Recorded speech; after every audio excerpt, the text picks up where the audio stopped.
아름다운 애찬을 나누실 수 있으면 좋겠어요. 네. 무료지만 그 안에 담긴 사랑의 가치는 셀 수가 없습니다. 주님께서 우리를 위해 죽으신 것을 공짜잖아요. 은혜가 공짜와 싸구려는 달라요. 예수님이 우리에게 자신의 몸을 주시고 우리를 구원하신 그 은혜가 공짜지만 왜 공짜인지 아세요? 갚을 길이 없으니까 공짜로 주신 거예요. 값을 매기면 도무지 우리가 갚을 길이 없는 거예요. 그래서 공짜로 주신 것이지 싸기 때문에 주신 건 아닙니다. 음식을 대접받을 때마다 요즘 신방하고 있을 때마다 이렇게 정성스럽게 이렇게 준비를 하세요. 근데 늘 제 마음속에 늘 공짜가 아니다. 큰 사랑이 그 안에 담겨 있고 이민 생활의 수많은 애환과 또 지나온 삶에 대한 많은 기도가 이 반찬 하나하나, 밥알 하나하나에 녹아 있다. 그렇게 생각해요. 그래서 귀한 그 사랑의 대접을 우리가 함께 나누면 좋겠습니다. 스크린 띄워주시면 전도서 말씀 제가 하나 갖고 왔습니다. 전도서 8장 6절 말씀인데요. 우리가 비록 장래일을 몰라서 크게 고통을 당한다 해도 모든 일에는 알맞은 때가 있고 알맞은 방법이 있다. 저에게는 매우 소중한 제가 하나님께 위탁하는 중요한 말씀 구절 중에 하나입니다. 개인적인 사담이긴 하지만 이 교회 청빙을 받을 때에도 제가 하나님 앞에 기도했던 가장 중요한 성경 구절이 이 구절이었어요. 주님, 알맞은 때입니까? 방법은 알맞습니까? 그걸 계속 물었어요. 주님께. 그러다가 시간이 지나서 저도 모르는 사이에 그리고 여러분도 인지하지 못하는 사이에 알맞은 때와 알맞은 방법으로 하나님께서 만들어 주셨어요. 그리고 나서 제가 여기 이렇게 서 있습니다. 제 계획은 지금 제가 여기 올 초만 해도 제 계획은 제가 여기 서 있는 것이 아니었습니다. 알맞은 때, 알맞은 방법입니다. 모든 일에는요, 알맞은 때가 있고 알맞은 방법이 있습니다. 알맞은 때가 뭘까요? 알맞은 때는 주님의 때이고 알맞은 방법은 주님의 방법입니다. 그래서 우리는 주님의 때와 주님의 방법을 기다리려고 합니다. 다음 주로 광고되었던 공동의회는 그래서 우선 연기하기로 한 것입니다. 이번 주라도 우리 운영위원회가 다시 함께 모여서 주님의 때, 주님의 방법을 구하고 싶어요. 분별하고 무릎 꿇고 순종하고 사람의 눈에는 보여도 주님의 때와 주님의 방법이 언제나 옳더라고요. 결국은 그렇게 이루어주세요. 그래서 제 마음에 기쁨이 있습니다. 제 마음에 그 소망이 있어요. 찬송가 고백에 이런 고백이 있어요. 제가 성도님들께 혹시 기도하는데 기도가 막히시면 그냥 찬송가 이 구절 한 절만 그냥 계속 반복하시라고 하는 구절이에요. 주님의 뜻을 이루소서 고요한 중에 기다리니 진흙과 같은 날 빚으사 주님의 형상 만드소서.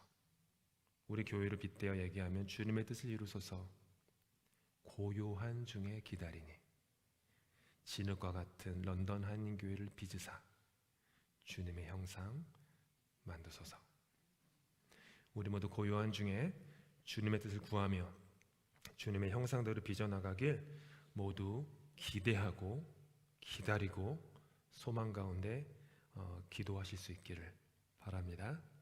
오늘 우리에게 주신 하나님 말씀 누가복음 1장 26절부터 27절입니다. 누가복음 1장 26절부터 27절 함께 교독하겠습니다. 제가 먼저 읽겠습니다. 여섯째 달에 천사 가브리엘이 하나님의 보내심을 받아 갈릴리 나사렛이란 동네에 가서 다윗의 자손 요셉이라 하는 사람과 약혼한 처녀에게 이르니 그 처녀의 이름은 마리아라.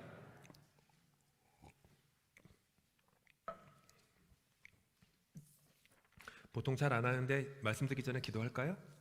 짧게 기도하겠습니다. 하나님, 말하는 자나 듣는 자나 말씀을 귀로 듣지 않게 하시고 삶으로 들을 수 있도록 주님 자비 허락하여 주시옵소서. 예수 그리스도 이름으로 기도합니다. 아멘. 예루살렘의 성소에서 사가랴 제사장은 가브리엘 천사를 만났습니다.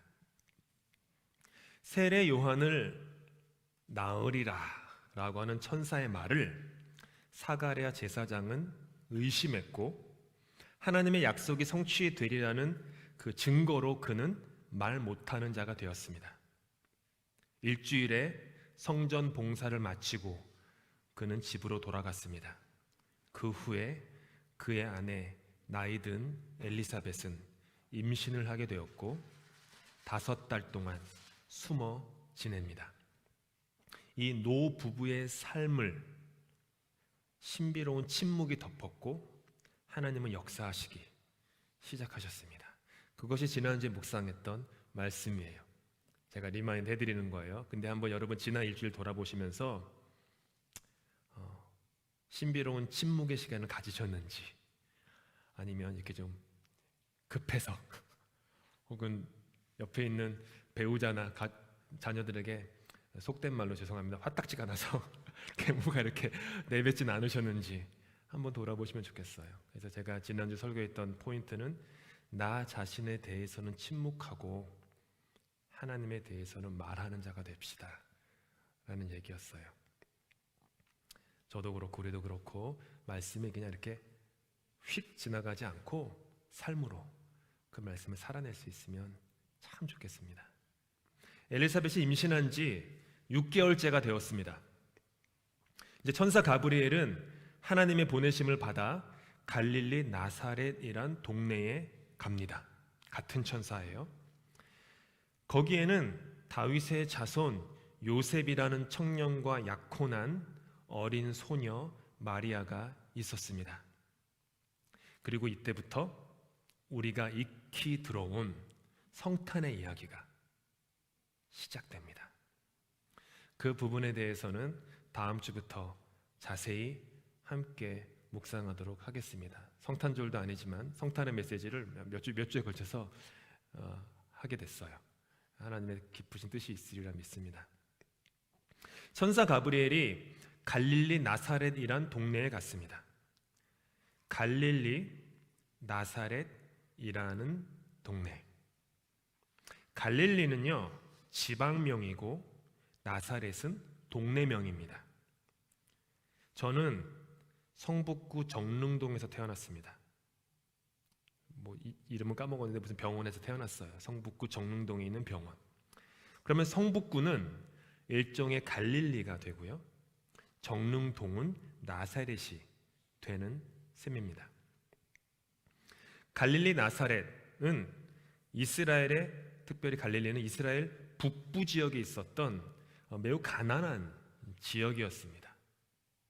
뒤로는 헐몬산이, 만년설이 있는 헐몬산이 있고, 또 그 너머에는 또 이렇게 지중해가 있고, 이런 어떤 그런 곳이었어요.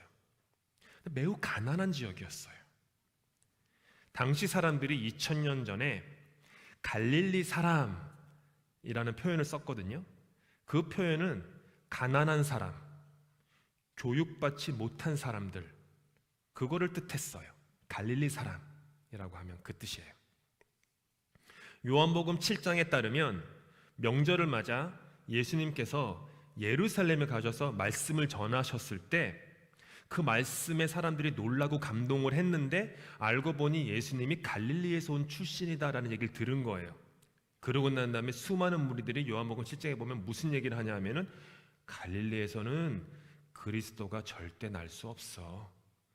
이게 요한복음 7장에 나오는 기록입니다. 사도행전 2장의 기록에 따르면 예루살렘에 있었던 다락방에 모여 기도하던 120명의 그리스도인들에게 성령이 불로 바람으로 임하자 그 120명이 각자 여러 나라의 언어로 기도를 하기 시작했습니다. 마침 그때는 오순절의 끝자락이었기 때문에 여러 나라에 흩어져 있었던 디아스포라 유대인들이 예루살렘에 와서 그러니까 오순절 명절을 지키는 그러니까 한국으로 치면은 뭐 설날 때, 추석 때 이렇게 고향 내려가는 그런 거 있지 않습니까? 유대인들은 반드시 예루살렘에 와서 이 명절 때 그걸 지켜야 돼서 많은 사람들이 모였어요. 대신 그들은 여러분과 같은 이민자들이에요. 그래서 그 이민자들이었기 때문에 각 나라의 언어를 사용하던 사람들이었습니다. 그들이 갑자기 이 120명의 사람들이 자기네 나라 말로 기도하는 것을 본 거예요. 너무 놀라죠. 근데 그들의 반응이 사도행전 2장에는 뭐라고 써있냐면은 어떻게 갈릴리 출신 사람들이 이런 역사를 일으키냐? 이렇게 놀랐다 그렇게 해요. 무슨 뜻일까요? 갈릴리 출신, 가난하고 교육받지도 못한 저 촌구석의 사람들이 어떻게 이런 놀라운 역사를 일으키지? 약간 의심하기도 하고 비아냥거리는 그런 사람들의 말이었어요. 그럼 나사렛은 어떨까? 나사렛은 동네예요. 나사렛이란 동네는 성경의 구약과 신약에서도 그리고 신구약의 중간기 문서에서도 요세푸스의 역사서나 랍비 문서에서도 전혀 주목받지 못하고 등장하지 않는 그런 동네였어요. 저와 여러분들은 나사렛 예수라고 해가지고 나사렛이 매우 친숙하지만 2000년 전의 사람들에게는 나사렛은 전혀 듣도 보도 못한 그런 동네였어요.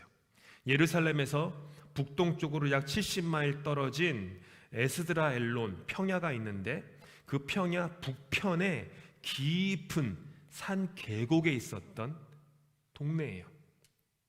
뒤편에는 레바논과 만년설로 덮여있는 헐몬산이 있고 다른 쪽으로는 지중해와 맞닿은 갈멜산이 위치한 그 나사렛. 지금으로 치면은 산동네예요. 산동네의 판자촌 같은 곳이 나사렛입니다.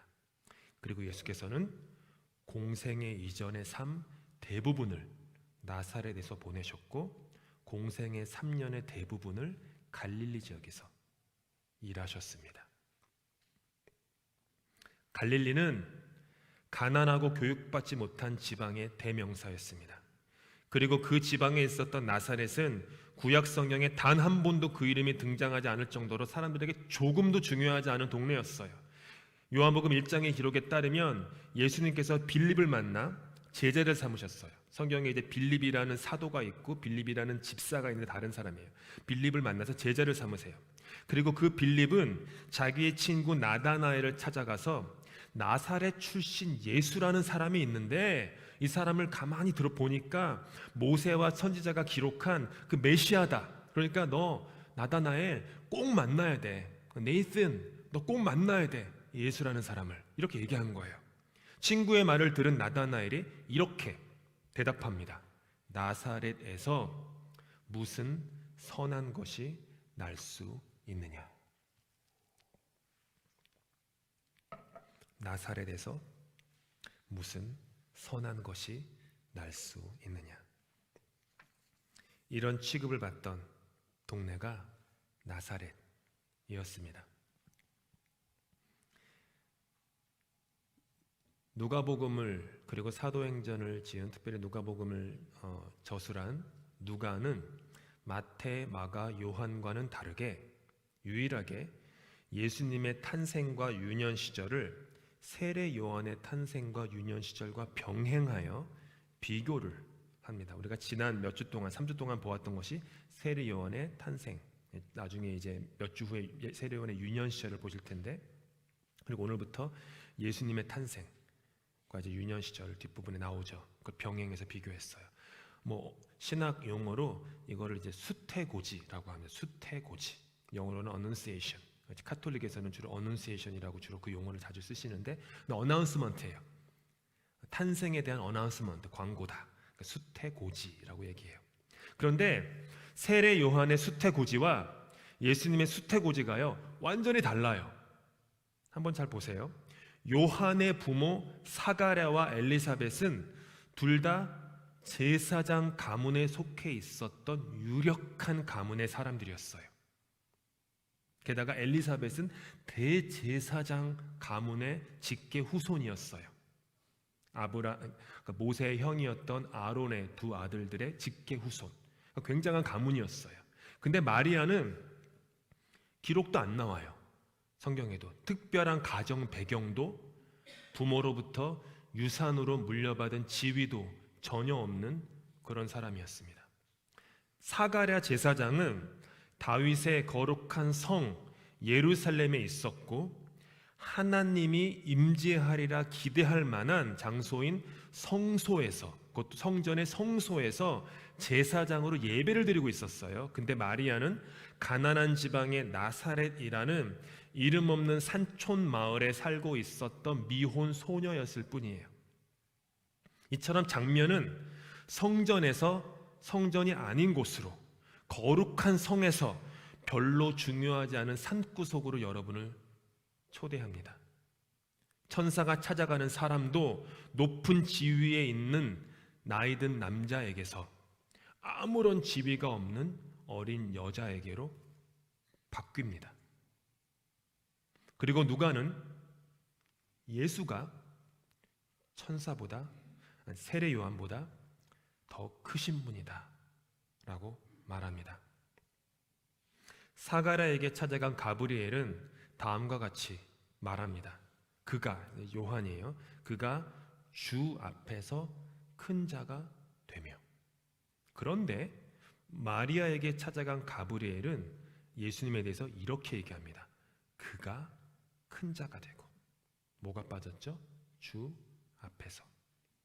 이게 무슨 뜻이냐면 세례 요한이라는 사람의 크기는 오직 예수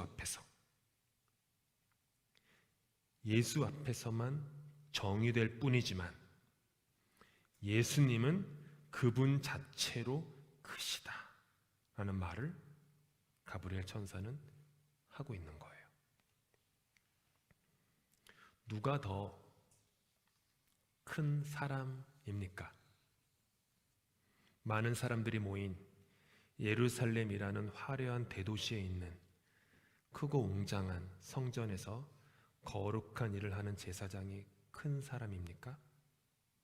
아니면 사람들이 조금도 알아주지 않는 갈릴리 나사렛 산구석에서 스스로를 비천한 요종이라고 하는 소녀 마리아가 더 큰 사람입니까? 누구의 아들이 더 큰 사람입니까? 세례 요한입니까? 아니면 예수 그리스도이십니까? 결코 잊지 마시기 바랍니다. 신앙인은 결코 잊어서 안 되는 게 온 세상을 통치하시는 하나님께서는 당신의 독생자를 예루살렘 성전의 제사장 가문이 아닌 갈릴리 나사렛의 그 어린 소녀 안에 잉태케 하셨다라는 사실을 말입니다. 모세는 인생의 첫 40년 동안 이집트라는 세계 최강대국의 왕자로 살았습니다. 그는 스스로 큰 사람이라고 생각했습니다. 나는 이집트의 왕자야. 교육도 받고 능력도 있고 나는 케이퍼블해. 그렇죠. 나는 능력 있어. 난 할 수 있어. 그래서 그는 스스로 큰 자라 생각해서 유대 민족을 구원하고자 했습니다. 근데 하나님은요, 잘 아시다시피 왕자 모세를 쓰지 않으셨고 그는 철저히 실패했습니다. 그리고 모세는 인생의 중간기 40년 동안 미디안 광야라는 이름도 모를 곳에서 양치기로 무명인의 삶을 살았습니다. 나이 80이 되도록 그는 자신의 양 한 마리 소유하지 못한 채 장인 이드로의 양떼를 돌보는 초라한 신세였습니다. 한번 생각해 보세요. 40세까지 이집트의 왕자로 살았는데 41세부터 80세까지는 아무도 모르는 광야에서 양떼를 돌보는 양치기였는데 그것도 자기 소유의 양이 아니에요. 장인어른의 양을 돌보는 사람. 모세가 소유한 것은 딱 하나였습니다. 자기 팔 길이 정도 되는 막대 지팡이 하나. 쉽게라는 영화에서 보면은 지팡이가 되게 크게, 찰턴 헤스턴이 주연한 보셨겠지만 이렇게 나오는데, 사실은 막대 지팡이가 이렇게 짧아요. 이렇게 유대 박물관에 가보면 모세의 지팡이다라고, 저는 안 봤어요. 들은 얘기예요. 사진으로 본 얘기고요. 이 정도밖에 안 되는 짧은 지팡이입니다. 그거 하나. 80, 인생 80이나 살았는데 그거 하나 가지고 있는 노인이었습니다. 그런데 하나님께서는 40세의 젊은 이집트 왕자 모세가 아니라 80세의 늙은 광야의 양치기 모세를 콕 집으셔서 출애굽의 역사에 사용하셨어요. 이게 하나님이 일하시는 알맞은 방법이고 알맞은 때입니다.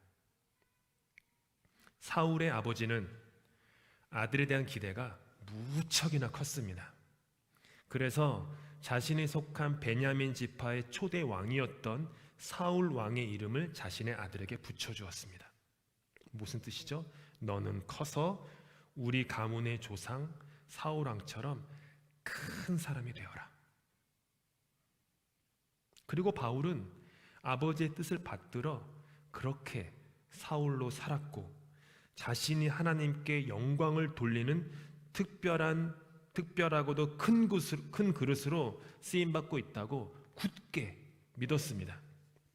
근데 그것은 그의 크나큰 착각이었을 뿐입니다.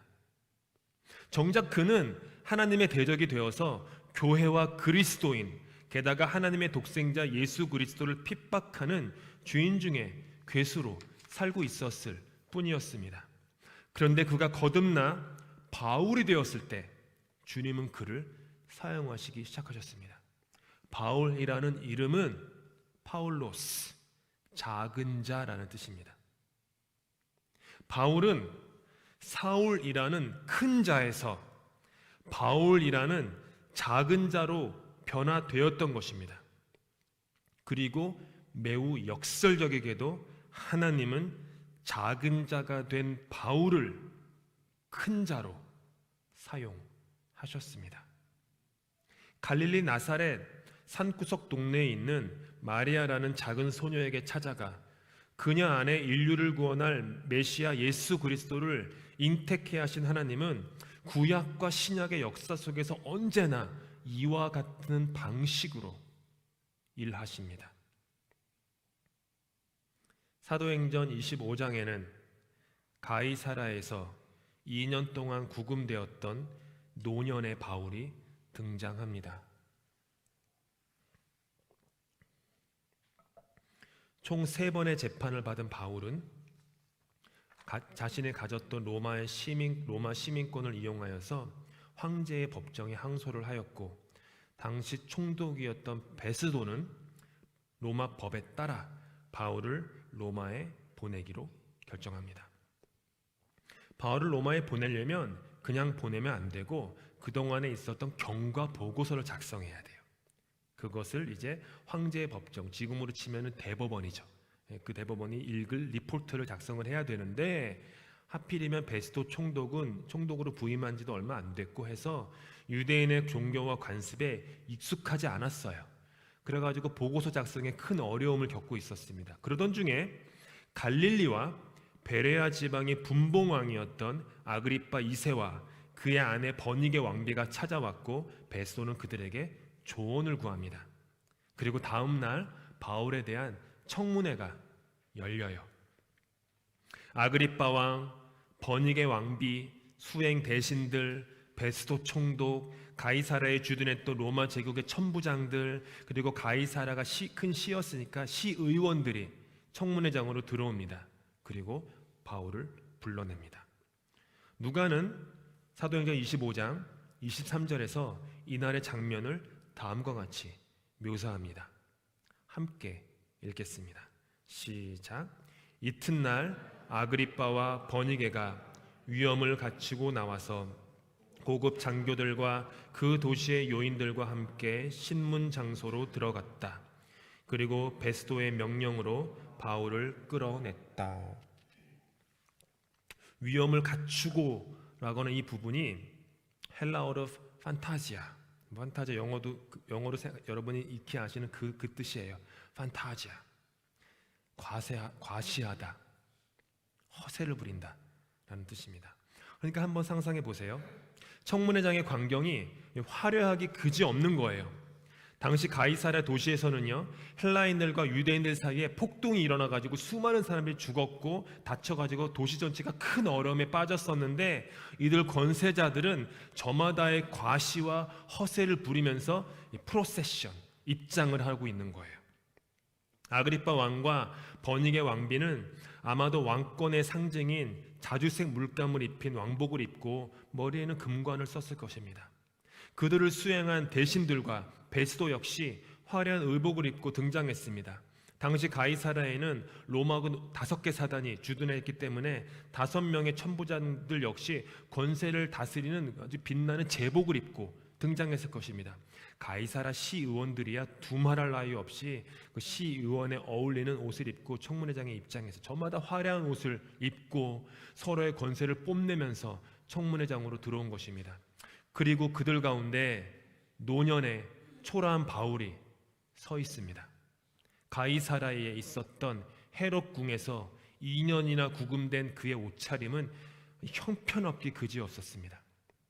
몸은 너무나도 수척하였고 수염과 머리카락은 마구 헝클어져 있었습니다. 판타지아, 즉 과시와 허세로 자신의 겉모습을 잔뜩 치장한 그들의 겉모습에 비해 바울의 행색은 너무 초라하기 그지없었던 거예요. 그리고 그로부터 정확히 30년 전 빌라도의 법정에도 한 청년이 서 있었습니다. 화려한 옷과 장신구로 치장한 고관 대작들이 그를 둘러싸고 있었습니다. 총독 빌라도와 그의 아내, 천부장들, 유대 대제사장, 사내들인 공의원 70명 등은 위험 있게 저마다의 권세를 뽐내면서 그 청년을 둘러싸고 있었어요. 그리고 이 청년의 모습은 참으로 궁색하기 그지없었습니다. 그의 옷은 채찍질로 인하여 붉게 물든 누더기가 되어 있었어요. 머리엔 가시관이 씌워져 있었고 이마와 뺨에는 붉은 피가 흐르고 있었습니다. 이 청년은 그날 예루살렘에서 가장 초라한 사람이었고 30년 후에 그 노년의 바울은 가이사랴에서 가장 초라한 노인이었습니다. 선지자는 이사야 선지자는 우리에게 이렇게 말해줍니다. 그는 주 앞에서 자라나기를 연한 순 같고 마른 땅에서 나온 뿌리 같아서 고운 모양도 없고 풍채도 없음즉 우리가 보기에 흠모할 만한 아름다운 것이 없도다. 그는 멸시를 받아 사람들에게 버림받았으며 간고를 많이 겪었으며 질고를 아는 자라. 마치 사람들이 그에게서 얼굴을 가리는 것 같이 멸시를 당하였고 우리도 그를 귀히 여기지 아니하였도다. 그리고 저와 여러분은 바로 이분을 나의 주님, 나의 구원자, 하나님의 독생자 예수라고 부릅니다. 우리는 아주 잘 알고 있습니다.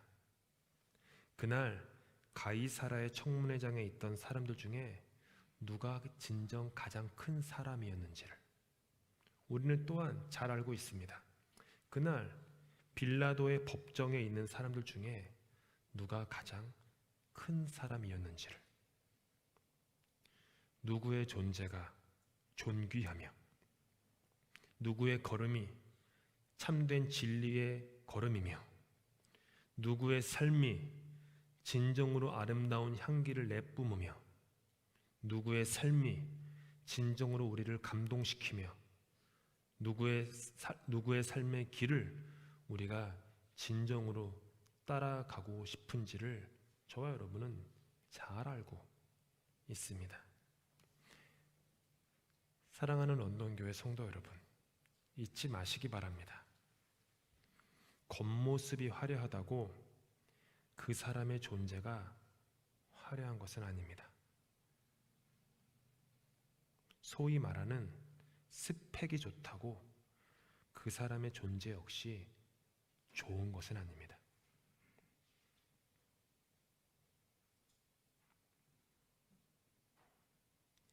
규모가 크다고 그 존재가 큰 것이 아닙니다. 인간의 눈과 식은 그렇겠죠. 하지만 하나님의 시선과 방식은 전혀 다릅니다. 여러분은 어떤 길을 따르고 싶어 하십니까? 화려하고 규모가 큰, 소위 스펙이 좋은 그런 삶을 사시면서 내가 큰 자다 라고 하는 착각 속에 사시겠습니까? 아니면 겉모습이 아니라 겉사람은 후패하나 내 속사람은 날로 새롭도다 하는 그 내 속의 내용을 가지고 인생을 사시겠습니까? 지금 런던 한인교회는 예루살렘 언덕 위에 화려한 성전이 아닙니다. 런던 한인교회의 모습은 아그리빠 왕도, 버니게 왕비도, 총독 베스도도, 가이사라의 천부장과 시의원들의 화려한 모습도 아닙니다. 런던 한인교회는 빌라도와 그의 아내도, 유대 대제사장도, 사내들인 공회의 바리새인과 사두개인들의 모습도 아닙니다. 런던 한인교회는요, 갈릴리 나사렛 동네에 있습니다. 잊지 마세요. 런던 한인교회는 갈릴리 나사렛이란 동네에 있습니다. 여기 있는 한 분 한 분도 마찬가지입니다. 그리고 여기에 모인 우리는 기쁨을 못 이겨 즐거워 춤을 추고만 싶습니다. 왜냐하면 우리는 나는 길이요, 즉 나의 방식이 맞는 방식이다라고 말씀하여 주신 예수님께서 일하시는 방식을 믿기 때문입니다. 미디안 광야에 초라한 양치기 80세 모세를 부르신 하나님이 큰 자라는 사울이란 이름을 버리고 작은 자라는 이름의 바울을 부르신 하나님이 오늘도 살아서 역사하고 계심을 우리는 믿기 때문입니다. 빌라도 법정에 초라한 예수를 통해 하나님은 휘장을 찢으셨고 휘장 너머에 가두어져 있었던 하늘의 생명을 이 땅으로 쏟아 흘려 보내셨기 때문입니다. 화려한 대도시 예루살렘의 대성전에서 일하는 사가랴와 엘리사벳이 아닌 역사 문서에서조차 등장하지 않는 갈릴리 나사렛이란 산동네의 어리디 어린 그 소녀에게 찾아가 온 인류의 구세주 메시아를 잉태하게 하신 그 하나님이 지금도 우리 곁에서 살아서 역사하고 계시다고 우리는 굳게 믿기 때문입니다. 갈릴리 나사렛에 있어도 오직 예수 때문에 우리는 당당하고 행복합니다. 사람 수가 적다고 기죽지 마세요. 예산이 쪼그라들었다고 기죽지 마세요. 못난 겁니다. 당당하십시오. 당당하십시오. 세상에서는 크기를 비교할지 모르지만 주님은 그런 크기로 감동받지 않으십니다. 제가 다녔던 교회는 한국에서 다녔던 다 대형 교회들이었어요. 수천 명. 부모님이 다니시던 교회는 수만 명. 거기서 중직 맡으시고 신앙생활 하셨습니다. 저는 한 번도 그 교회들을 큰 교회라고 생각해 본 적이 없습니다. 이런 얘기 죄송하지만 그 교회들 다 세습했어요. 세습이라는 전통과 그 정신을 물려주는 좋은 의미도 있지만 그것보다는 권세와 욕망에 사로잡혀서 했던 결과이기 때문에 한 번도 그 교회들을 큰 교회라고 생각해 본 적이 없습니다. 예산은 우리보다 뭐 몇백 배나 될지 몰라도 큰 교회라고 부러워한 적도 없고 그런 교회를 하겠다는 마음도 없습니다.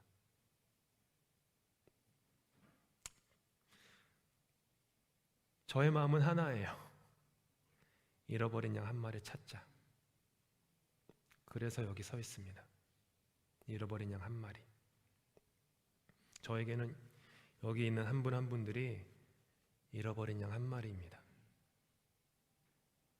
제가 예수님의 발 뒤꿈치도 따라갈 수 없는 부족한 죄인이지만 흉내라도 내보려고 조금이라도 예수님처럼 잃어버린 양 한 마리 한 마리 찾아가서 보듬어주고 위로해드리고 세워드리고 격려하고 말씀 나누고 기도하고 삶을 공유하는, 그러려고 이 자리에 왔고 여러분도 서로에게 그러리라 저는 믿습니다.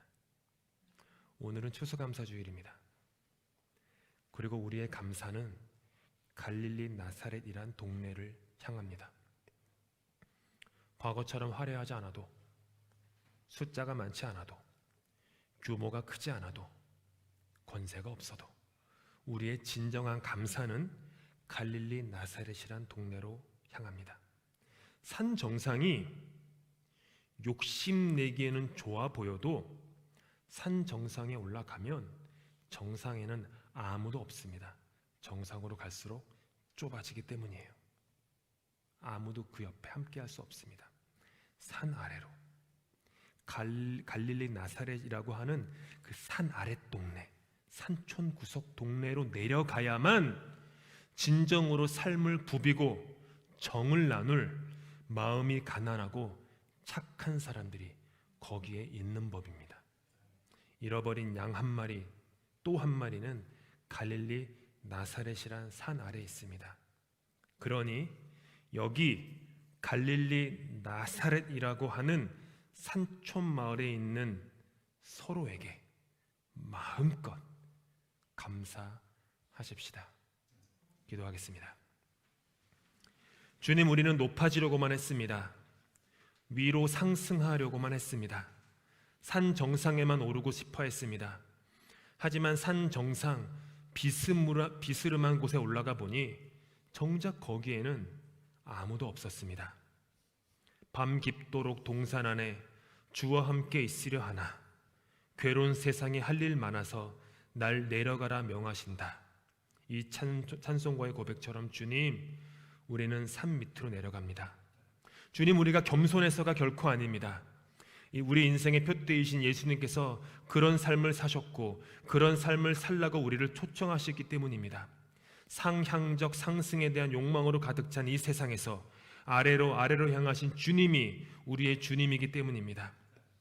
인간의 몸을 입고 성인도 아닌 자기를 스스로 지킬 수도 없는 연약한 갓난아기 몸으로, 그것도 냄새나고 초라한 마구간에서 나신 주님이 우리의 유일한 구원자이시기 때문입니다. 갈릴리 나사렛이란 동네와 같은 이 교회에 주님 찾아오시고 좌정하셔서 오직 주님 한 분만이 이 교회의 주인이 되어 주시옵소서. 이 감사의 계절에 가난하게 사는 법도 알고 부하게 사는 법도 알게 하시고, 배가 부르건 배가 고프건 부유하게 살건 가난하게 살건 그 어떤 경우에도 스스로 만족하게 생각하는 신앙의 능력과 비결을 예수 그리스도의 삶을 통하여 배우게 도와주시옵소서. 하나님의 본체이셨으나 하나님과 동등됨을 취하지 아니하시고 오히려 자기를 비워 종의 형체를 가지사 사람과 같이 되셨고 자기를 낮추시고 복종하사 십자가에서 죽으시기까지 하신 우리 주 예수 그리스도 이름으로 기도합니다. 아멘. 다 함께 찬양하시겠습니다. 여기에 모인 우리, 일어나실 수 있는 분들은 일어나셔서 찬양하시겠습니다.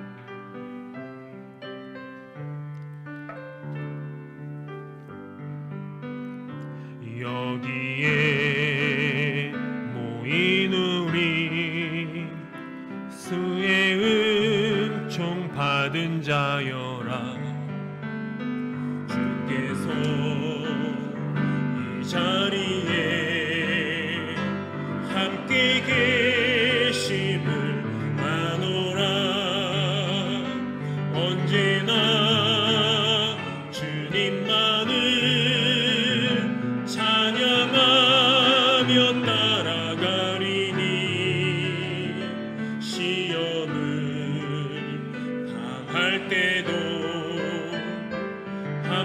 계심을 믿노라. 이 믿음 더욱 굳세라. 주가 지켜주신다. 어둠 밤에도 주의 밝은 빛 인도하여 주신다. 주님이 뜻하시니 헤아리기 어렵더라도 언제나 주 뜻 아래 내가 있음을 아노라. 사랑의 말씀들이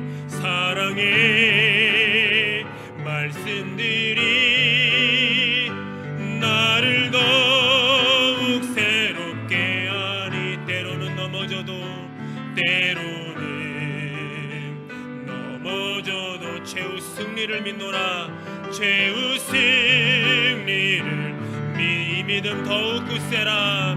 이 믿음 더욱 굳세라. 주가 지켜주신다. 어둠 밤에도 주의 밝은 빛 인도하여 주. 여기에 모인 우리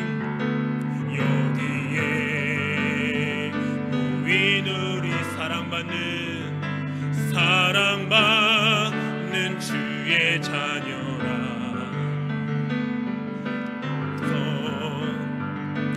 뜻하시니 우리 통에 펴시신다.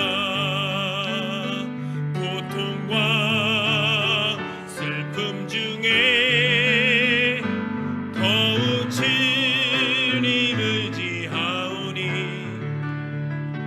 어려움 이겨내고 주님 더욱 찬양. 이 믿음 더욱 굳세라. 이 믿음 더욱 굳세라. 주가 지켜주신다.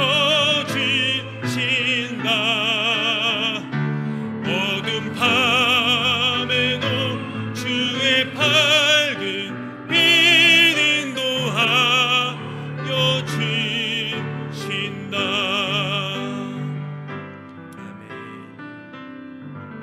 기도하시겠습니다. 사랑해 주님, 추수감사드립니다. 감사드립니다.